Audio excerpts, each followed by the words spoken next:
Assalamualaikum warahmatullahi wabarakatuh. Di sini kami dari kelompok 4. Kelompok 4 ini terdiri dari Novi Caniati, Irma Indriani, Bani Mulyadi, dan saya sendiri Vanessa.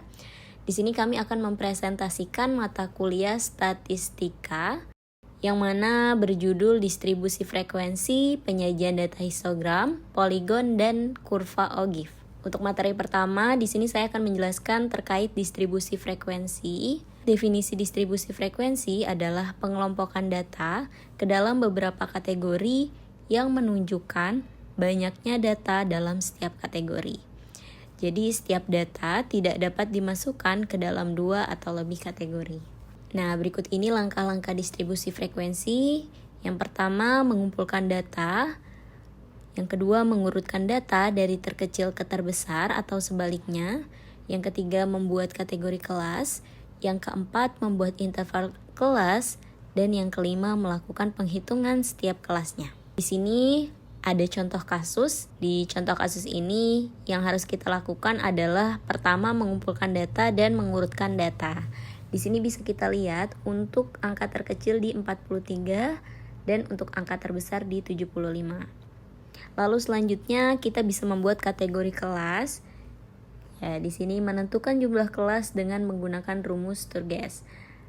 K sama dengan 1 ditambah 3,322 log N.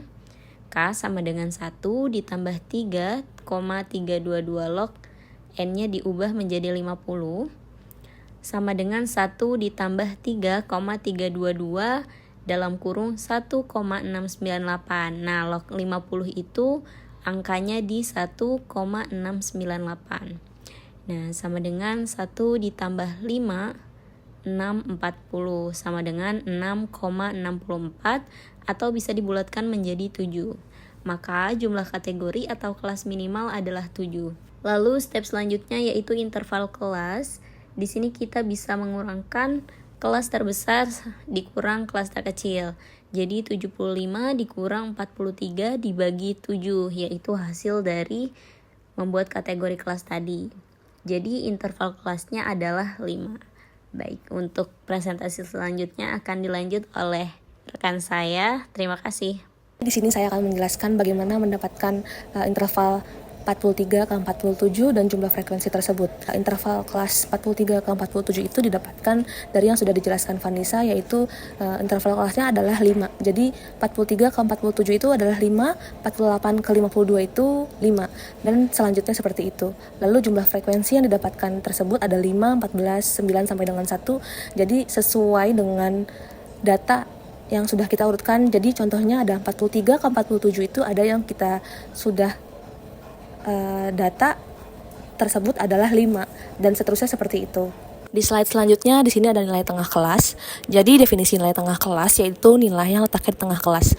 Untuk rumus dari nilai tengah kelas yaitu ada batas kelas bawah, lalu ditambah kelas atas dan dibagi 2. Seperti contoh tabel tersebut, di sini kita sudah mendapatkan kelas, interval, dan jumlah frekuensinya. Jadi bagaimana cara untuk mendapatkan nilai tengah tersebut? Jadi di sini sudah ada keterangannya dari 43 ditambah 47. 43 dan 47 itu didapatkan dari interval kelas tersebut. Lalu 43 tambah 47 dibagi 2 sama dengan 45.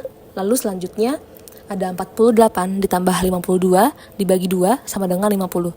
Jadi untuk mendapatkan nilai tengah tersebut dengan cara interval kelas ditambah lalu dibagi 2. Seperti itu.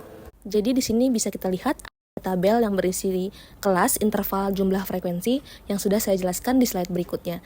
Di sini saya akan menjelaskan bagaimana cara mendapatkan nilai tepi kelas. Di sini ada keterangan 42 ditambah 43 dibagi 2, hasilnya itu 42,5. 42 didapatkan dari nilai tepi bawah, 43 didapatkan dari nilai tepi kelas atas. Jadi 42 ditambah 43 dibagi 2 hasilnya 42,5. Lalu ada 47 ditambah 48 dibagi 2, hasilnya 47,5, dan seterusnya. Baik, di sini saya akan melanjutkan presentasi dari Kanovi, dan saya akan menjelaskan tentang frekuensi kumulatif. Frekuensi kumulatif menunjukkan seberapa besar jumlah frekuensi pada tingkat kelas tertentu. Frekuensi kumulatif diperoleh dengan menjumlahkan frekuensi pada kelas tertentu dengan frekuensi kelas selanjutnya. Frekuensi kumulatif dibedakan menjadi dua bentuk, yaitu frekuensi kumulatif kurang dari merupakan penjumlahan dari mulai frekuensi kelas terendah sampai kelas tertinggi dan jumlah akhirnya merupakan jumlah data atau N. Dan frekuensi kumulatif lebih dari merupakan pengurangan dari jumlah data N dengan frekuensi setiap kelas dimulai dari kelas terendah dan jumlah akhirnya adalah 0. Di slide selanjutnya itu saya akan mencari nilai kumulatif. Di sini terdiri dari 7 kelas, ada intervalnya juga, jumlah frekuensi, nilai kumulatif. Untuk kelas satunya itu yang pertama jumlah frekuensinya itu 5 sama dengan nilai kumulatifnya itu 5. Dan untuk kelas 2-nya itu jumlah frekuensinya 14 dan untuk mencari nilai kumulatifnya itu ditambah 5 ditambah 14 sama dengan kelas 2 nilai kumulatifnya itu 19. Dan kelas 3-nya itu jumlah frekuensinya 9 ditambah dengan nilai kumulatif 19 hingga nilai kumulatif kelas 3 itu 28.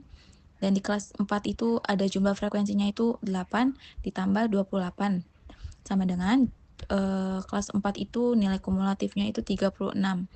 Dan di kelas 5 jumlah frekuensinya itu 10 ditambah dengan nilai kumulatif 36 hingga nilai kumulatif kelas 5 itu 46.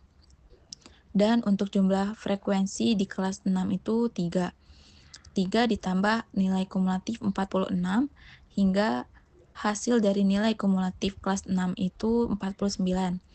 Dan kelas 7 jumlah frekuensinya itu ada 1 ditambah dengan nilai kumulatif 49.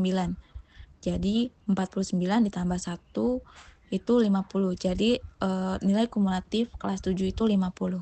Dan selanjutnya ini ada data diagram histogram, di mana data hasil dari jumlah frekuensi yang tadi dijelaskan di slide sebelumnya.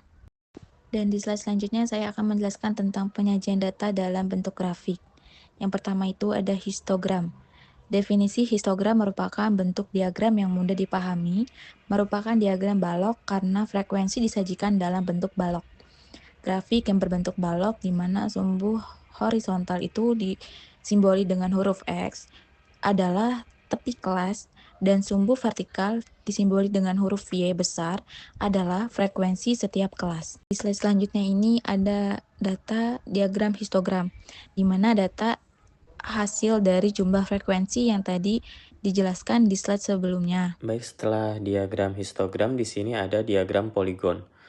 Yang pertama, poligon itu adalah grafik berbentuk garis dan menghubungkan antara nilai tengah kelas dengan jumlah frekuensi pada setiap kelas. Cara membuat diagram poligon yang pertama adalah di garis horizontal kita buat dulu interval. Di sini intervalnya dari 43 sampai 47, 48 sampai 52 dan seterusnya.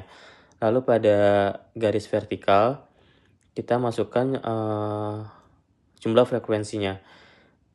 Misalkan 43 sampai 47 di situ tertera jumlah frekuensinya adalah 5. Jadi kita buat titik di situ, lalu selanjutnya juga dilakukan dengan hal yang sama sampai akhirnya kita buat garis lurus. Dan terbentuklah diagram poligon. Selanjutnya adalah kurva Ogive. Pengertian kurva Ogive merupakan diagram garis yang menunjukkan kombinasi antara interval kelas dengan frekuensi kumulatif. Kurva Ogive menunjukkan frekuensi kumulatif pada setiap tingkat atau kategori.